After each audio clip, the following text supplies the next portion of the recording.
to fit and pain-free the Bonnie Pruden way. I'm Enid Whitaker, and I'm joined by Sandy Dirks.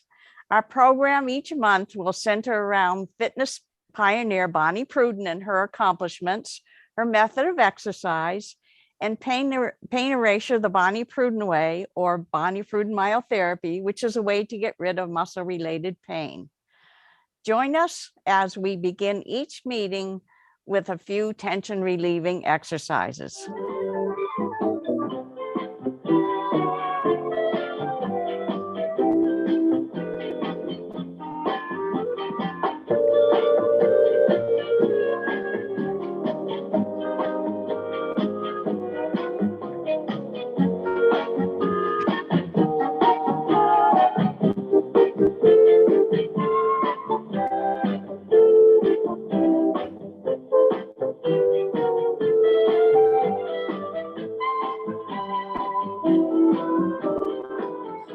In today's program, we're going to be speaking about babies and baby exercise. And to start us off, Enid. You just brought this little citizen into your life. And, you know, it needs to be fed nutrition, good food, warm and comfortable and dry. But what about its exercise? Babies are born with 3 posture anomalies because of position in the womb for 9 months. So they have flaccid abdominals, tight hamstrings, those are the muscles in the back of your upper leg, and round shoulders. And when you watch the baby, you see them moving their arms and legs a lot, and you think, oh, they're getting their exercise. And they are to some point. But those are what we call random movements. So what you want to do is counter with exercise those 3 posture anomalies so that the baby gets more air in the lungs, that the shoulders aren't rounded, and that the hamstrings are nice and stretched and flexible. So I was introduced to Bonnie in 1962 when my son was 3 months old. I turned the TV on and she was on there. She was saying, well, you should exercise your baby with every diaper change. So that's what I started to do. And you can do the same thing. Figure that, I don't know how many times you change the baby each day. It's got to be at least 6. So if you did a few exercises with the baby, each time you changed a diaper, say you did a minute of exercise or even 30 seconds, that adds up. And I have to tell you that when we went to different elementary schools with stopwatches and put stopwatches on the fastest kid in the class and the one that was the slowest, the average was 6 minutes out of a 40-minute gym class that they actually got what we call productive movement. So your baby would be getting the equivalent of what kids get in elementary school, but they would be getting it early and it would be meaningful. And if you put on music or if you exercise to music while you were carrying the baby, that baby is going to recognize the music, just like they recognize your voice. So put on the music and open the little arms up and close the arms over the chest and open and close and then up and down. And if you need help, the whole program is in Bonnie's How to Keep Your Child Fit from Birth to 6. She outlines everything that you need to do. There's a lot of development in a child. Obviously, we've all seen it, the big changes from when they're first born, even into the first year. And I think that that's something that Bonnie addressed, not only the need for developing talking and walking and all that good stuff, but how there's an interconnection between developing the brain as well as the body. Right. And the brain and the body are connected. Every time the child explores and touches different things, they're developing a brain connection that wouldn't be there otherwise. So yes, playpens and strollers and car seats and so forth are necessary sometimes, but unless the child is let to explore and touch things, it doesn't develop what we call vision. And the vision is being able to know what that pot over there feels like, or that rug over there, or that tin pot over there. And also how far it is away from you. It looks smaller than when you're up close, it looks bigger. So all of those things develop by exploring. So when the baby gets to the crawling stage, it needs to explore. And you can baby proof an area and let them explore. It also helps eventually with reading, because you need to look, see, and report back to the brain.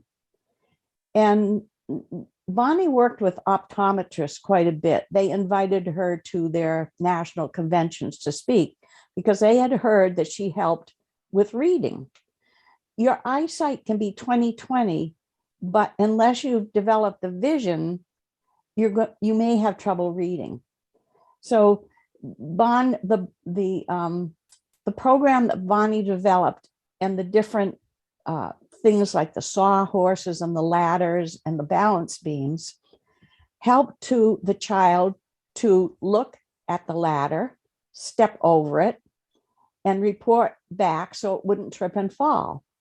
It also helped with going from one level to another. So all of those things not only help the brain to develop and the physical aspect of the child, but also it helps later with reading.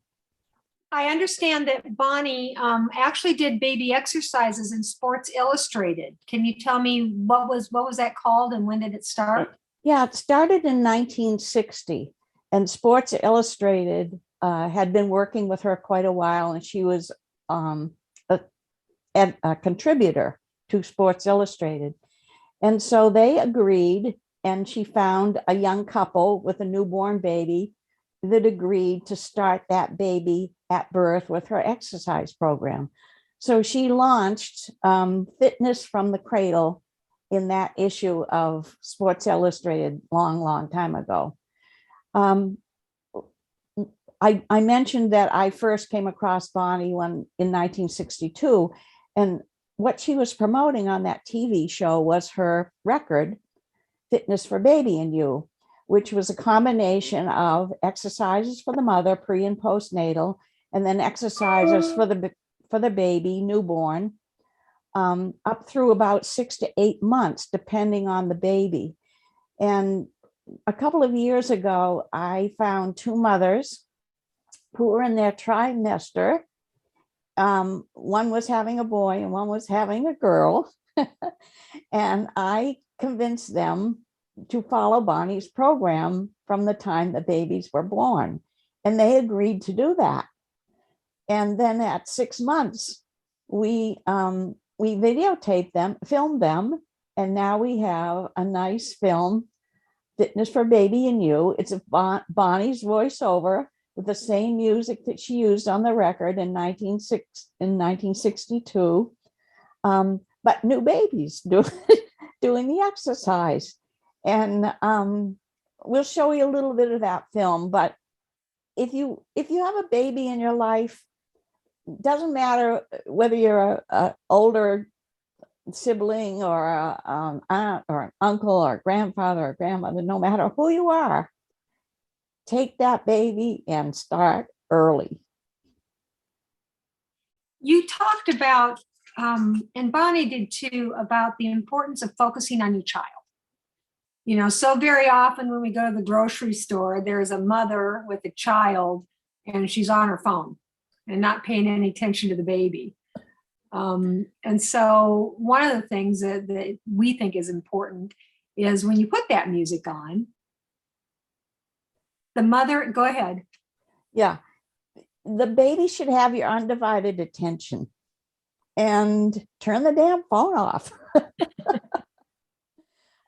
Put the music on, and when the baby hears the music, it will it will begin to know it's exercise time. So for that minute while you're changing the baby, do the exercises with the music and the undivided attention. You've seen how that baby looks at you and is looking like for information. And now is the time to give it to them, because you've only got from birth to 6. After that, they're in school. So from birth to 6, it's that time to not only exercise the baby, but teach it manners and respect and courage and all of those things that make it a good little citizen. Yes, and you talk about that, containment is not the answer. Mothers today are trying to protect their children, mothers and fathers, I should say. But what you're talking about is actually preparing the child. Right. You can't contain them or protect them forever. You can prepare them for what might come. And if they have a strong, flexible body and courage, and they're well nourished and exercised, they're better prepared for whatever comes their way. I'd like to bring up one other thing about that containment. One of the things that you said in one of your blogs is that digital devices go at the part of the brain that controls self-control in the same way that cocaine does. Right. They stimulate the frontal cortex and raise dopamine levels, which send out neurotransmitters that play a big role in addiction. So putting the baby in front of the TV or the young child, or handing them an iPad or whatever device, is not going to be very helpful. They need to move. That's the best thing that they can do. Babies are physical and emotional long before they're anything else, such as social. So again, the beginning is the important thing. Another thing that's important is the music. When you do the exercises to music, you hit the beat, and the movement becomes more uniform because they're hitting the beat. You go all the way out and then all the way in. And the whole thing about the exercise to music, or exercise in general, is that you're putting the joints through full range of motion, rather than just the little bitty random movements that you see that babies use with their arms and legs. So full range of motion to music develops the rhythm and a good, strong, flexible body.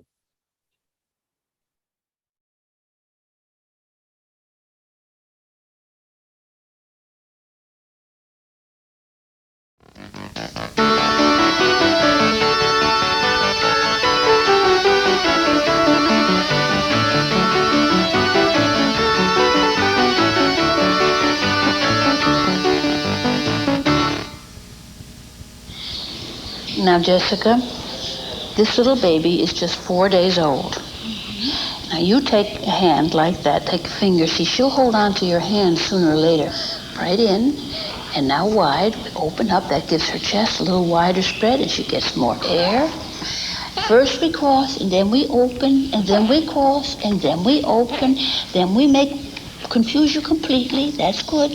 Then all the way up and all the way down, all the way up. That's gorgeous. Then the shoulder rotation, Jessica. And you see, if you teach Jessica what to do, she'll do that with her children. And then, for a change, we'll have healthy little kids. So we stretch your little legs, which have been curled up. Stretch them, please. Stretch them out. And up again, whee. Now you take a foot and I'll take a foot. Now we push the toes up and push the toes down. And push the toes up. Now let's turn our toes in gently and out. And then we'll do the fat lady's exercises. The fat lady's exercise, cross over this way, cross over this way. She thinks this is pretty weird. Yes. And now we'll take your hands again and we'll make circles. You have that one? Right, nice circles. That's right. And every time we change the diaper, every time you're bored again. Then you get your exercises, and that goes on until you're walking and don't need any diapers. Oh yes, this is just the thing for a new baby. You're going underwater in 2 weeks. Did you know that? Yes, you're in water for 9 months and you're going to like it very much, and you won't breathe any water in, and you'll start to swim immediately because all little babies can swim underwater when they're born, even when you're bored. My, you're beautiful.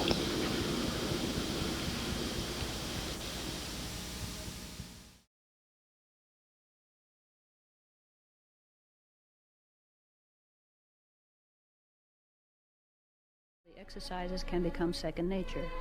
Grasp the long bones of the lower leg as in 5. Stretch the baby out full length, all the way out, and then bend the knees up to the tummy. And stretch all the way out, and then back up to the tummy. Now double time. Out and in, and full length, and bend the knees. Out and in, out. Turn the palm up, and turn the palm down. Turn the palm up, and turn the palm down. Turn the palm up, and turn the palm down. Turn the palm up. Now take the other hand. Turn the palm up and rotate downward. Rotate up. Rotate down. Spread the legs wide and hold them out there. Now bend the knees and touch the toes together. Spread wide, hold it out, and bend the knees and touch the toes. Again, spread wide, hold them out, bend the knees and touch the toes. Spread wide, hold them out, and bend and touch. Now let's double time. Open, hold, close, touch. Open, hold, close, touch. Lift up and lower. Now turn the baby around, face it away from you. Hold one arm across the pelvis and one across the chest. Lean forward slowly. Now leave the baby out there and you lean back. Now lean forward against the baby and pull the baby back to rest. And lean forward. You move back and leave the baby out there. Hold as little as you can with the chest and lean forward and get the baby and come back. Now lean forward. Leave the baby out there and you stand up. And lean forward and get the baby and back to rest. Keeping your abdominals strong, your back supple, and the weight off of your seat is going to be a full-time job. Get down on your hands and knees for 12. Ready? Keep your arms straight. Ready to arch up like an angry cat. Up, 2, 3, 4, 5, 6. Hold it there. Now let the back fall down like an old horse. Arch. Bring your head up. Now up again. Way up, way up. Tighten everything inside. Pull in. Hold, hold, hold. Now arch down. Slowly, slowly. Lift the legs and in. Keep your spine down. If it's off, you're going too low. Out, in and rest and out and work and in and work. Out and hold it. In and. Now sit up, ready for 20, the rowing. Bend your knees, ready to lean back. Lean back and hold it and sit up straight and rest. Lean back and hold it and sit up straight and rest. Lean back and hold it and sit up straight and rest.